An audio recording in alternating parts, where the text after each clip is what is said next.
Greetings and welcome to the show, World War II Books, Where to Start. I'm your host, First Sea Lord, Sir Admiral Dudley Pound. Today we'd like to talk about the Bismarck, but first of all, thanks to all who voted in my poll about what you'd like to see covered next. We had a dead heat between Bismarck and North Africa, so I took executive action and leaned into Bismarck. Yep, one of my faves. Big fan of naval stuff, of course. We got a lot to cover today, and we're just going to right off the rip here. Everybody had this or has this who has any interest in World War II, or you've seen it in a used bookstore somewhere along the line in the past decades, right? When I was a kid, there were dozens of copies of this thing running around. And there's a good reason. Now, previously I said there were so many copies of them broken in used bookstores. Was it that bad? And it was that good. But in this case, was it this good? No, it was that bad. C.S. Forester, 1899 to 1966, known for his Horatio Hornblower series, was commissioned to write this gem here. This is a dramatization of the Bismarck Saga, not actual history. And it shows. It's really just barely touching on facts as a not semi-fictionalized, almost all fictionalized version of events aboard the Bismarck itself, as well as the Royal Navy chasing it. I reread this and really suffered through it. It's only like 118 pages, and it's bad. It probably wasn't that fresh off the rack when it first came out, and it has aged horribly. However, it did have a positive effect in that a year or two later, we get this, Sank the Bismarck, 1960. Not exactly a cast of stars here, but adequate to the task. And of course, we have some actual Royal Navy ships being used, with real swordfish taking off from a post-war carrier. I don't know if that's the newly new construction Ark Royal or not. I didn't look it up, but it is certainly a post-war British carrier. But it's actual swordfish taking off. That's fantastic. This is everything that the book of the same name is not. So it's black and white. It's grim. It's dark. Everyone's tense and afflicted with the tension of the war. I feel like actors back then had the tone and measure of the thing a little bit better than today because they're so much closer to the events. Their parents or their siblings were in the war, and post-war Britain was not that happy of a place, right? Because they still had food rationing until I think 1948 or 49 or something. So it all goes into the making of the film. You could feel the reality of it. And I believe somebody from I have to go back and look, but somebody involved in the Bismarck chase was making a cameo in here, and I have to go back and look at who that is. I can't remember who it is right now. One of the British officers. Anyway, well worth a while. It's outstanding. And then I found this gem on a search for material in my public library system. Frank Sloan's Bismarck. This is from '91. This will be juvenile history. Attempt to get kiddos interested in history and give them something to hang their hook on to develop an interest in society and whatnot. It's about what you expect for juvenile writing, right? But it's cool that it's still around. The library had one copy of it, and I wish more authors would do this kind of stuff for kids' literature to bring kids into history. Now, there is a female author named Lauren Tarshish, and she's American. She's done a whole series of juvenile fiction in this vein called I Survived Blank, various historical events. They're all natural disasters or bad historical events. And there's a couple relating to World War II. There's I Survived the Nazi Invasion, 1944, which is ironically is in Poland. She kind of goofs up dates there. And there's I Survived the attack on Pearl Harbor, as well as one in Hindenburg, which ties into World War II, of course. So that gives hope for the future generations, and that series is really popular. It's always several copies across all the libraries in the system. They're all checked out all the time. Even the audio is checked out a lot, so that it gives hope for the future. All right, then on to more modern stuff. One I don't have, Pursuit by Ludovic Kennedy from 1974. He was an officer on HMS, or crewman, one of the two, on HMS Tartar, which was one of the destroyers that was observing the final action between Bismarck and her pursuers. So he had a front row seat for the events and wrote a book about it. I don't have it. It's a Bantam edition too, of course. It's got great cover art, and I just never ran across it in my travels and travails across used bookstores through all the decades. And now if you chase it down through secondhand sellers, man, it's really pricey, so I'm probably not going to get it. Damn, that's one that got away. 74, it might be a little bit dated now. Don't know. You have to report back to me on that one. Let's see. Oh, okay. Battleship Bismarck, Survivor Story. by Burkhard Baron von Mullenheim Rechberg. Original publication date 1980, second edition here, 1990-ish, Naval Institute Press.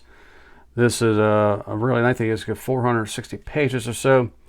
It's the senior surviving member of Bismarck, the only officer, or one of the two officers that survived. He was a junior gunnery officer, directing the after batteries. So he had virtually nothing to do during the entire saga here. He was originally adjutant to Lindemann upon reporting to Bismarck, but got moved to gunnery later on. That was his specialty in his career. We've got a lot going on here. He's telling this long after the events, so there's quite a bit of distance and perspective and reflection. There is an introduction where he establishes anti-Hitler credentials as a member of a conservative aristocratic family, dating back generations to medieval times, blah, blah, blah. So he's got the conservative elite's distaste for the populism of Hitler's politics, and he wants to establish that he was not part of, he was not even a fellow traveler. He was just in the uniform because it was patriotic to do. And he is kind of flat out saying, I'm not going to risk being arrested and tortured for not complying with the requirements of the regime. He's pretty honest about that. Give him that much credit. It's well told, it's well considered, but having so much distance from the event, it's really unemotional. You can't tell that he had any really deep particular feelings about anything that happened during this entire saga, aside from his devotion to the memory of Lindemann, the captain of the Bismarck, and his skepticism about Lutyens' decision-making. Although he's very careful to say he wasn't present for most of that, not being Lindemann's adjutant anymore. He was in his action station at the gun director for most of the time, so he wasn't witness to most of what Lutyens said or discussed with Lindemann. He had to hear it secondhand from others who were present. So he's very careful to distinguish that. But you get the feeling that he did not trust Lutyens' decision-making. And there's a lot to pick over here. And in my armchair admiral moments, I do, oftentimes. From do we refuel in Norway or do we not? Do we even stop in Norway when we've got 2 tankers up near the Arctic Circle that we could get fuel from? And avoid the risk of being spotted by recon aircraft. They did sortie from Bergen just in time to be hit by an 18-bomber attack. So they got away with one there. Although, high-level bombing at the time was not accurate, so they may have resulted in nothing. But then, there's a whole host of other things about Operation Rhine that lead one to ponder deep things in the night. And Mullenheim Rechberg publishes the entire operational order for Operation Exercise Rhine, so you can kind of get a feel of the constraints Lutyens was operating under about what can I do, what can't I do. My primary mission is obviously to attack merchant shipping and remain undetected. But that whole thing goes out the window just about right away. Lutyens, as many commanders have been, is ill-served by the intelligence he's receiving, and he's taking it as gospel truth instead of putting a few grains of doubt into there to muddy up the situation. Instead of taking rock solid certainty that what the recon aircraft saw at Scapa Flow was honestly what was there. He needed to be a little more flexible and think outside the box, if you will, if that was a thing in 1941. I don't think it was for German naval officers. I really don't. So there's a lot to ponder in the wee hours of the night, and I won't belabor it right now at this moment, maybe later. This is a solid book. It's not rip-roaring exciting. Being written so many decades later, it does lack the immediacy of the moment, and I am a bit disenchanted, just disengaged by the time we get to the POW camp. So I haven't finished it yet, but I doubt it elevates any further from there. It's a good 3. It's probably necessary because he was there, well, Johnny on the spot, and lived to tell the tale. But it's not 5-star material.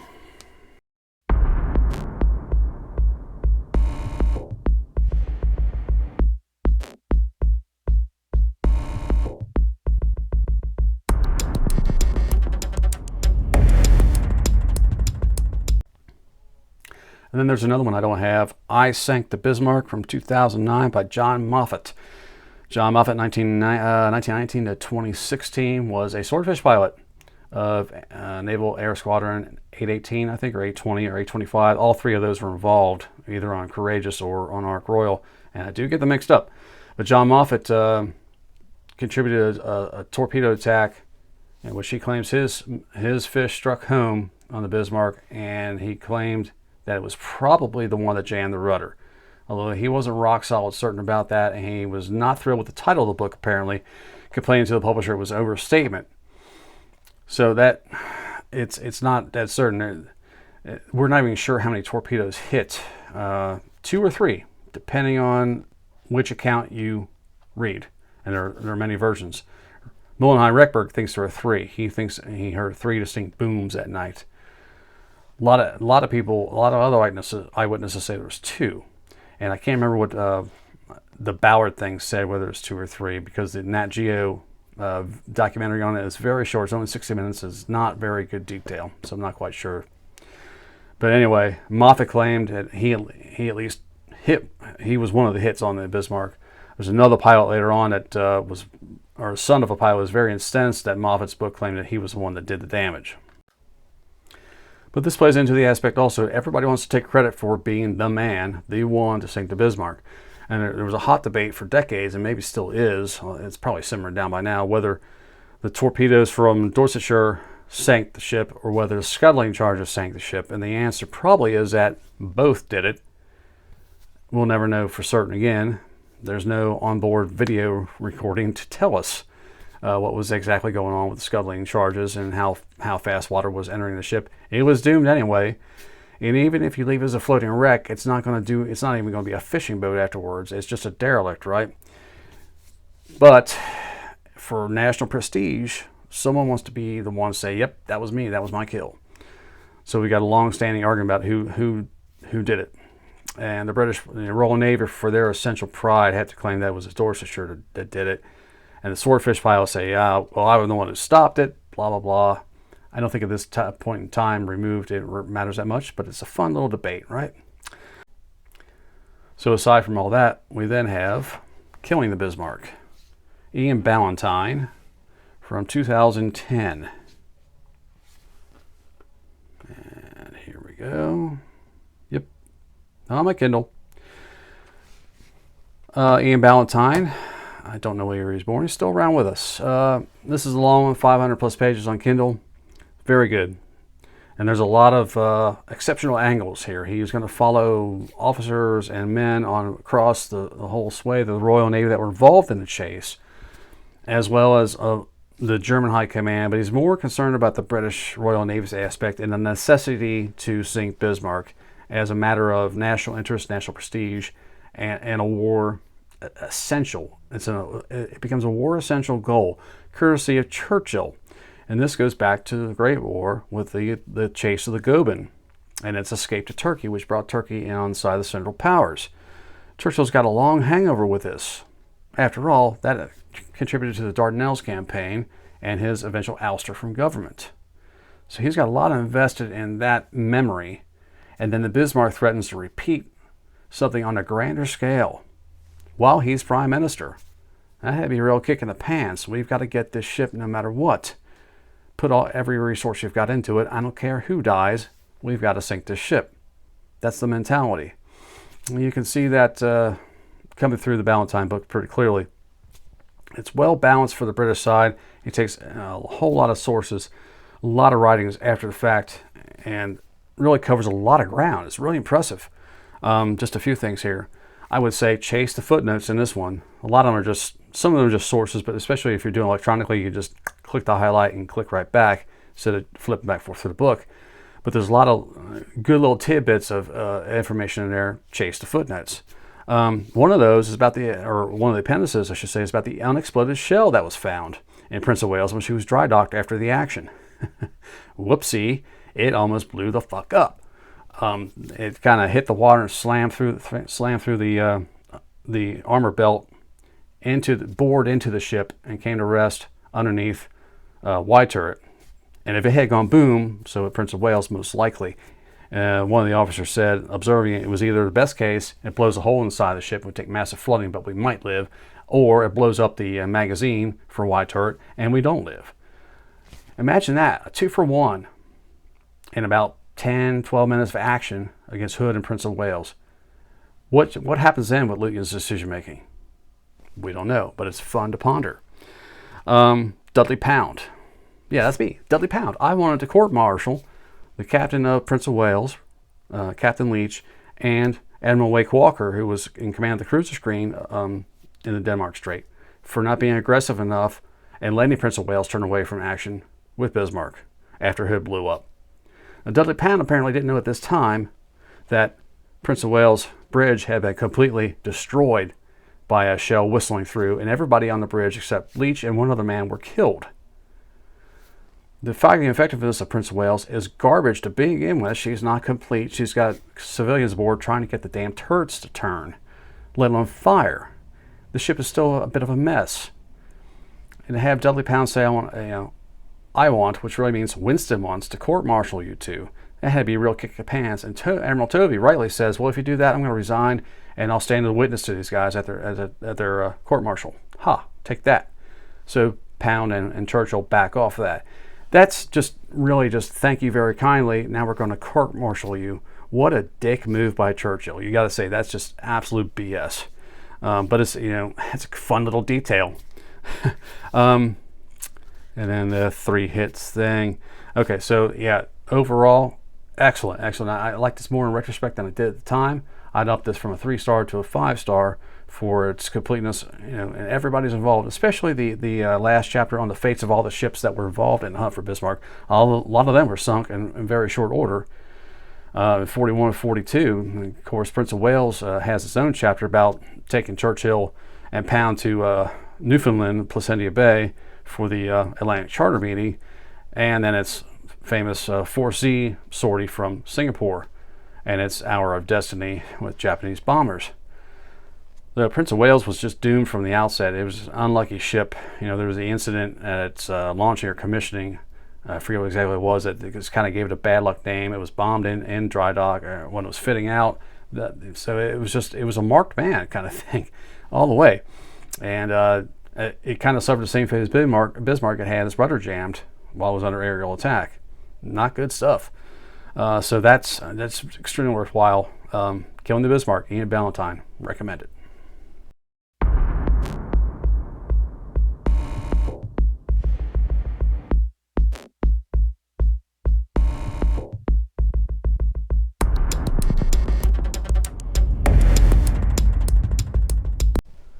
And then we have Hunt the Bismarck, Angus Constam from 2019.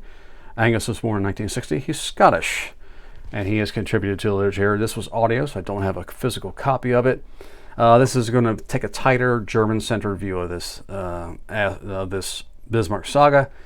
He gives a nice little intro background to the German naval buildup in the 30s and why they built the ships that they built, along with some basic nautical terminology so that today's readers coming into the field first time won't be lost on basic crap like port and starboard. Sounds a little bit silly, but I think it's actually kind of a good little info dump there for new readers to the topic. He brings up the matter of the Polish forced laborers that were cleaning the oil tanks aboard Bismarck. Muhlenheim Reckberg mentions it in his memoir.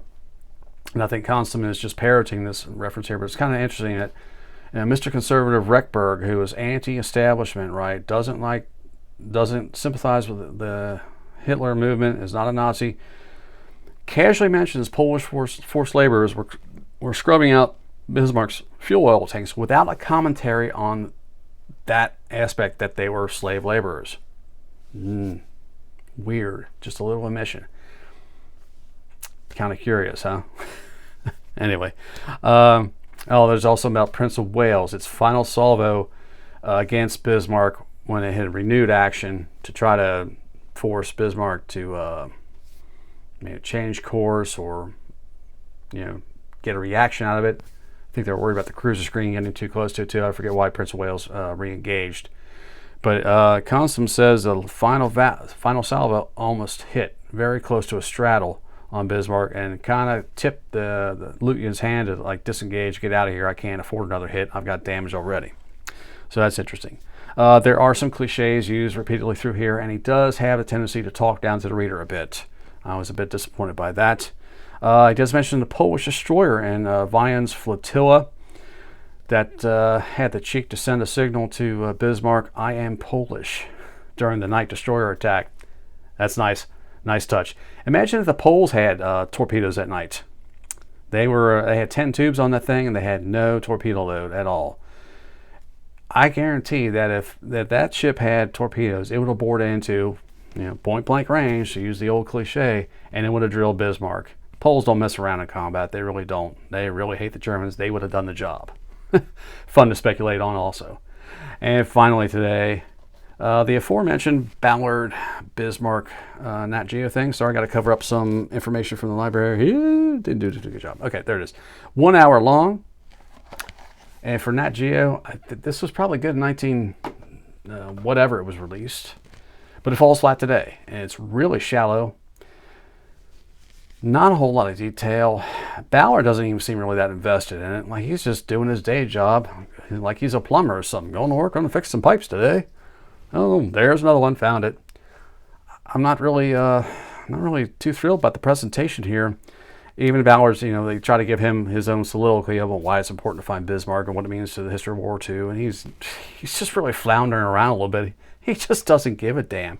He was getting paid, and he just clearly is not all there as far as excitement factor. Titanic was the mountain. This is the molehill for him. So that's a very limited value now. Aside from the footage, of in the harbor, Bismarck, blah, blah, blah, and some of the survivors of Bismarck giving their accounts, and everybody's bitter about Dorsetshire not lingering around to pick up more survivors, despite the U-boat alarm. Two of the three of the four survivors that are interviewed are still a little bitter about that today.